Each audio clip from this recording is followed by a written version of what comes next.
future shine bright.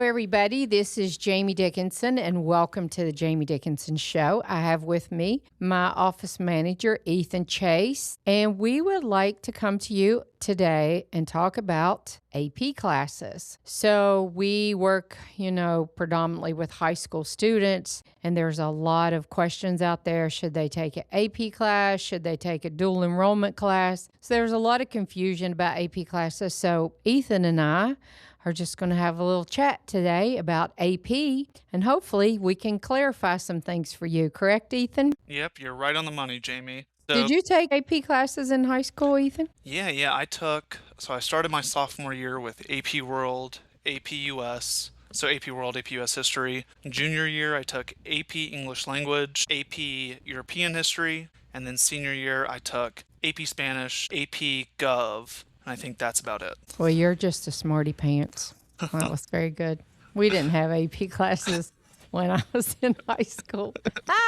But I would have taken them if we had them, the overachiever that I am. But, so where you went to school in Jackson County, where the only classes that were weighted were your AP classes, correct? So when you took an AP class, it dramatically increased your cumulative GPA, correct? Yeah. So I'll say this. I think the top 20 or top 30 in my class, so class of 2020, all had above a 4.0. So it was a very competitive playing field. So, having a weighted GPA is a lot of why students take AP classes, because in the state of West Virginia, all AP classes are weighted up to a 5. And that's not the case for honors classes in counties, or like dual enrollment classes are usually weighted up the same as an AP, but that's not necessarily the same in every county. So what's interesting is the number of kids who take AP classes yet fail to get their college credit. And so for me, that's always so devastating. I don't know why a student would be subjected to college level work all year and then not be able to pass the exam. So let's just clarify to everybody what an AP class is. An AP class stands for Advanced Placement Class. It's a class put on by the College Board, which are the people that also do the SAT. And it was created to give college admissions officers around the country some equality in classes that are being taught and the quality of education that the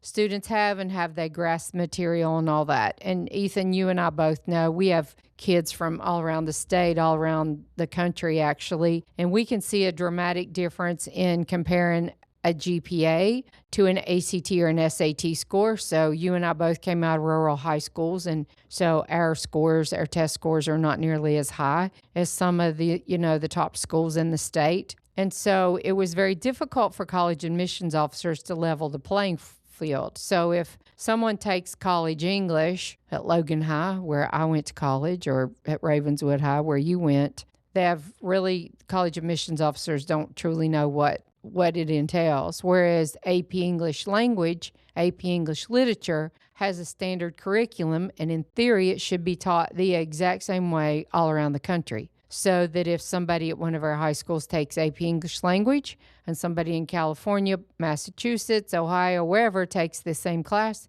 college admissions officers should be able to grasp the quality of the English that the kids are being subjected to. Now, that's the theory. And then in AP classes, teachers get special training so that they, can teach the course the exact same way that it should be taught. But then, Ethan, what we find is that the kids cannot pass the test. So at the end of the year, the first 2 weeks of May are the AP exam dates. So the kids have to take an exam, and they're extensive. So they're usually all morning or all afternoon. And they get their scores back in July, 1st of July, and they get a score of 1 through 5. And 3, 4, or 5 may get them college credit. And each university will publish their AP credit scale, so you can go out and look at it. And that's one thing I do with seniors when we're trying to decide where the kids are going to college. What university gives them what credit for their APs could matter a whole lot. So if you have a college that doesn't give as much credit for APs as one that does, that could dramatically change. Sometimes it could be the difference of 12 or 15 hours of credit. And that's almost a whole semester. So we decided last year that we were very frustrated with kids not being able to pass the AP exam at the end of the year. And I felt bad for kids who had been exposed to college level work all year and then did not get their college credit. Versus a dual enrollment class, which is usually taught by a college professor. Like here, kids either take their classes through West Virginia State, Marshall University, University of Charleston. And so they're guaranteed to get their credit and they're guaranteed to get their grade. And then that grade also goes to their college transcript. So now you know how many times a week I get asked that question, should I do AP or should I do dual enrollment? Because they actually weigh the same thing. And it kind of boils down to what the kids are looking for. If you've got a student that's looking around the country, college admissions officers are going to understand AP classes more versus if you've got a student that's looking in-state and they're really trying to beef up their hours that they're taking to a university, they might be better off to do dual enrollment. But I almost got to the point where I was like, I'm not going to put kids in AP classes anymore because they can't pass the test. So we started looking for ways to help kids pass the AP exam. Now, granted, since 2010, here at the Tutoring Center, we've been tutoring AP classes and AP tests and giving practice tests, but I still wasn't happy with that. And we tell kids to buy the book and buy a book, a practice book, and, kids just are not going to do it. So last year, we purchased AP study guides, and we got them in late, and we just did the cram courses this year for the AP exams. We started, what did we, Ethan, start? We start April, May, March? Yeah, when we did we started start? mid-April, so it ended up being about 4 weeks. So we were so it was like an AP cram course, but we had such great luck with the kids who used it. They loved it. And so I was like, you know what? We usually, historically, in all these years, had never started any AP prep till the 1st of March. So Ethan and I talked about it, and I was like, you know what? This is a 36-week course. This prep course goes right along with the course. So we're going to offer the course for the whole year. So this is going to be our online year-long AP study companion, and I'm very excited about it because some of these students we're working with are taking 3 or 4 AP exams junior, senior year. Well, that's a lot of money you've got riding on passing these tests. So, Ethan, why don't you tell everybody how these prep courses are going to work, because you're our king of test prep, and what our vision are, and that we think definitely the kids should start with the first of school. Yeah. So, study companion is the key phrase here. So it goes along with your AP course. So you start in AP US History, you also start with the AP Study Companion. And so how it's going to work is you're going to start the class, you're going to learn a topic. So you could say this is a standard. And in our AP Study Companion, you'll also test your ability or review that standard with the AP Study Companion to see what you do and don't know. From there, you'll be able to gauge alongside the course, okay, I understand pre-Columbian history, but once I get into the Latin American independence movements, I start to fall off. With the AP Study Companion, you're tracking your progress, your understanding from start to finish.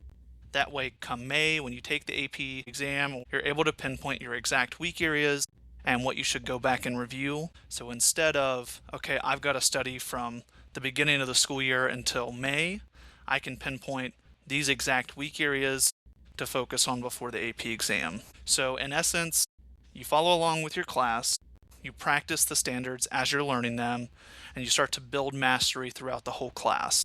So it's truly a study companion in the sense of you continue to do comprehensive work from start to finish, and when you're in the final stretch, before the AP exams, you know the exact weak areas, and you can go back and review those specific standards or specific units. So, Ethan, as they progress through this course, what if they have a teacher that skips around? So that's going to be, I don't want to say pretty common, but fairly common. Some high school teachers think that something is not as important as something else, which, okay. So what students can do is if they find that with our study companion that, okay, well, my teacher didn't even review this whole unit, well, the student can take what's called a domain practice test.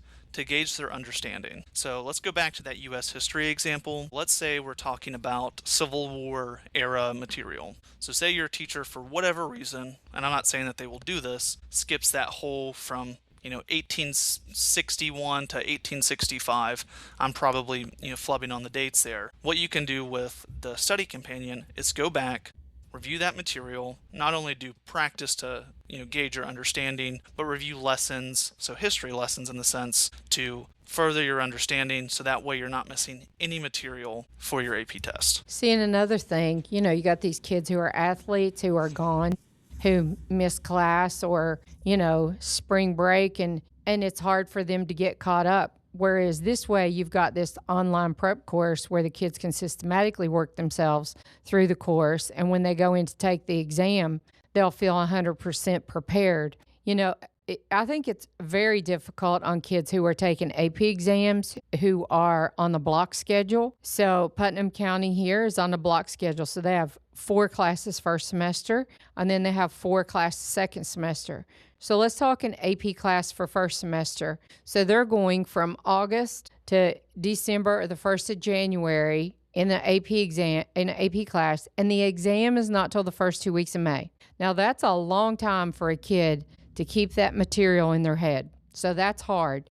This prep course would dramatically help them. Then second semester, they start the course, a different course because it's on the block in January, and school's not out till the end of May, but you've got the AP exams the first 2 weeks in May. I think kids are very rushed and teachers are very rushed trying to get through a whole 36-week class compressed down into that short of time to then get kids prepared for an AP exam. So, for example, in my head, if I've got a kid that's on the block and they know that they're going to take AP US Government second semester, they could easily start the course at the first semester and be completely, caught up and halfway through the course by the time they get to the second semester. So I think that's one thing everybody has to remember is if you're on the block, it doesn't mean that you have to wait until second semester to start AP prep with us.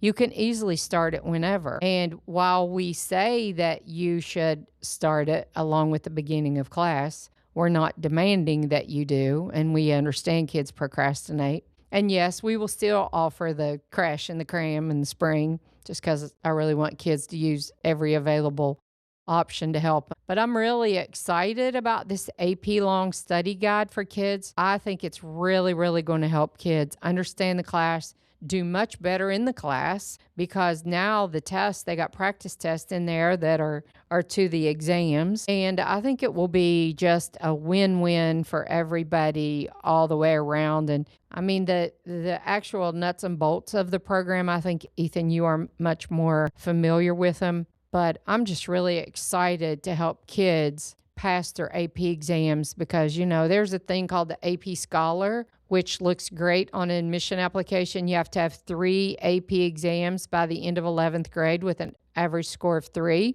Then AP Scholar with Honor is 4 AP exams with a average score of 3.25.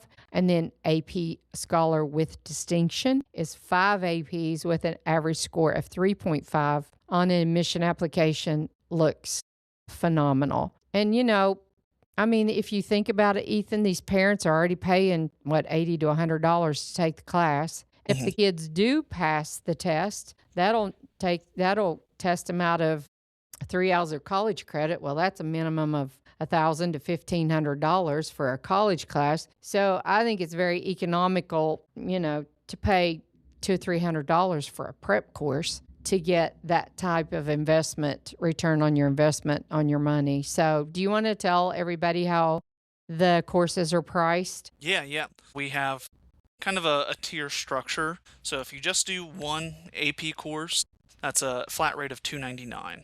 But say you have more than one AP class, well, your second one would be $249.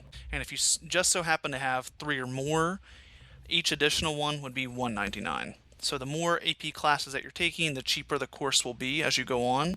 So it starts out with just one, $299, your second one, $249, and third or additional study companion would be $199. So, Ethan, I'm going to read the list of the AP courses that we have, but you probably can put a graphic up if you want. So, these are the ones we're going to offer. There are two AP Englishes.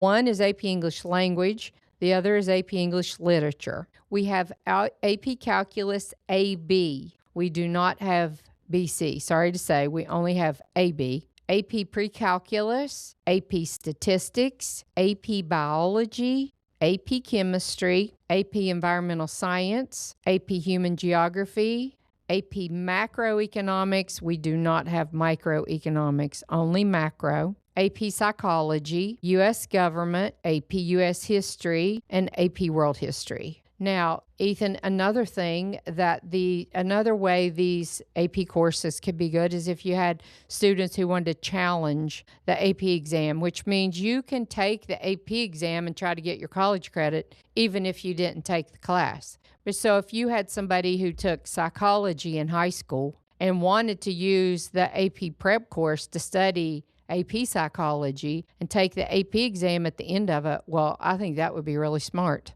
Because then you could, even if you didn't have to take the AP class, you could easily pass the exam if you used our prep course. So I don't know whether people understand that you can challenge a test without taking the course, but you can. Well, I didn't know that until last spring when we had a couple of kids in the spring of 26 challenge and do pretty well, didn't they? Well, and we had a couple of kids who challenged AP Biology, which is known to be a killer class. We tutor that a lot, and we had two students who used their AP prep course and did a cram on it. I don't know how they crammed it, and they did it, and they both passed. Really, I think both of them got 4 or 5s. And Goodness. So I think this prep that we have, this year-long prep, no matter when you start using it, it's just a win-win for any student that's taken an AP class. And I'm really, really excited about it because, there's no reason to take an AP class and not get your credit.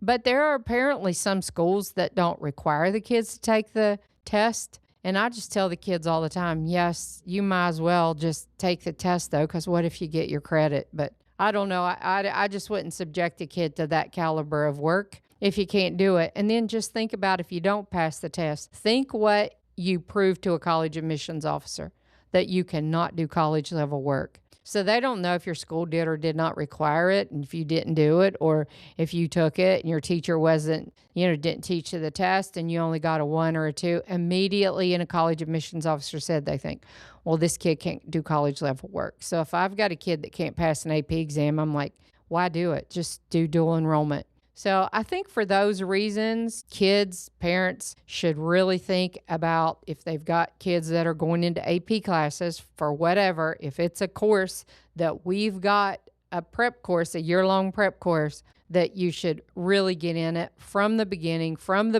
of school and use it all the way through. Because Ethan, can't you monitor from the backside, from our side, and see how the kids are doing? And if they got a weak area or there's something they're struggling in, you could recommend them to get tutored? Yeah, yep. From the admin side or my side, I'm able to go through really standard by standard, unit by unit, and tell, okay, Susie's sample over here does not understand X, Y, and Z unit, and she's done practice, she's reviewed the material, she still doesn't quite get it. Let's do some supplemental help here and maybe do a tutoring session or 2. Well, and remember this past spring, we had a student, high achieving kid, just, like us, who was so stressed out about passing the AP Calc AB exam. I mean, he really was stressed, and he was so excited. He got a 5 on it. He was so excited taking this course, and God love him. Like I say, we didn't give him much time to do it. They did it in like a month. But you know what? If students that we had this year can do what they did in 4 weeks, think what they can do in 36 weeks. That just makes me so happy. And they can start it now. They don't even need to wait till school starts. And a lot of kids had AP homework over the summer, so it probably would help with that. But if you want to get started on any of the AP study companions, then just give us a call, and Ethan will talk you through it and get you all set up and whatever it is. But I just really think if you're out there, no matter where you are, this is not just for West Virginia kids. I mean, we work with kids all around the country. If you are taking an AP exam and you are very worried about how you're going to do in the class, or if you are going to pass the exam, I really would highly recommend you to do one of our year-long study companions, because I think you will be very happy come next July when you get your AP scores. And I think you'll be even happier when you're starting to fill out your class schedule for college and you realize that you tested out of a whole lot of your classes. And I mean, I know, Ethan, I do that with all of my seniors in June when they're all getting ready to schedule their classes. And my gosh, some of them got 20, 30 hours of college credit. That's a whole year. That's study abroad. That's a minor, another major. It's just really so nice. And it does prove to a college admissions officer that you can do college level work. And when they start looking who to admit and who to give scholarship money to, that's the first thing they're going to look for. So Ethan, why don't you give them the phone number, the email, whatever, how they want people can get in touch with us. And then hopefully we'll have people get started on their AP prep courses. Okay. Yep. You can give us a call at 304-556-4807. You can give me a call Monday through Thursday, anytime between 12 and 8 o'clock throughout the fall and spring semesters. You can also send me a text at 304-449-5807 if that's how you prefer, or shoot me an email at info@jamiedickenson.com. And just so everybody knows, we are located in Charleston, West Virginia at 888 Oakwood Road, Suite 200. And if you're out and about and you just want to stop by and meet Ethan, just stop on by. But again, we do tutor and we do college planning and we do ACT and SAT prep and as well as AP prep. So we invite you to visit jamiedickenson.com and listen to our podcast. And we hope that the kids going into school have a very successful academic year. And please, if any of your kids start struggling or need a little help, please give us a call. So we don't have any requirement for the kids to get tutored. Like Ethan, if I said to every parent, oh yes, they need to get like 2 hours of tutoring a week, I could make a lot more money, but the kids would hate me and then I would cry. So, but the kids got to get used to asking for help on their own, because when they go off to college, that's how they have to do. They have to advocate for themselves. So we hope that we foster an environment of teaching the kids how to advocate for themselves as they go off to college. And I think the best way to start this is for them to help themselves pass their AP exams. So I'm really excited for it. And again, Ethan is our test prep master around here. So if anybody has any questions, please get in touch with Ethan. And hopefully Ethan will do some more podcasts, because I think that people are gearing up for school to start. And, we got lots to talk about. So everybody stay tuned and we'll see you again in another session. And anything else you need to add, Ethan? No, I think that just about sums it up. All right. Well, everybody, happy school year. And hopefully you will talk to your student about AP prep and let us know. Thank you, everybody. Have a good day.